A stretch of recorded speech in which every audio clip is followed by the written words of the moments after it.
നമസ്കാരം.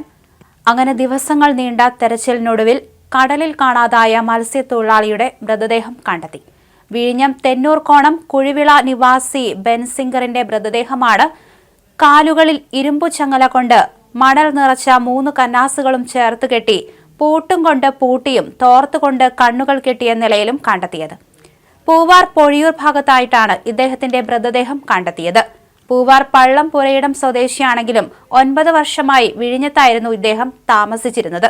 ഒരു മൊബൈൽ ഫോണും 4 സിം കാർഡുകളും കാണാതായിട്ടുണ്ടെന്നും ബന്ധുക്കൾ പറഞ്ഞു. അതേസമയം സംഭവം സംബന്ധിച്ച സംശയങ്ങളൊന്നുമില്ല എന്ന് ബന്ധുക്കൾ പറഞ്ഞിട്ടുണ്ട്. ഈ മാസം 1 രാത്രി ഒറ്റയ്ക്ക് മത്സ്യബന്ധനത്തിന് പോയ ബെൻസിംഗറിനെയാണ് കടലിൽ കാണാതായി മാറിയത്. പിന്നീട് നിരവധി സംഘങ്ങൾ ഇദ്ദേഹത്തിനായി തിരച്ചിൽ നടത്തിവരികയായിരുന്നു. മീൻപിടുത്ത തുറമുഖ പ്രവേശന കവാട ഭാഗത്തിനോടടുത്ത് കണ്ടെത്തിയ വള്ളത്തിൽ നിന്ന് ഒരു മൊബൈൽ ഫോണും ചെരുപ്പും താക്കോലും കണ്ടെത്തിയിരുന്നു.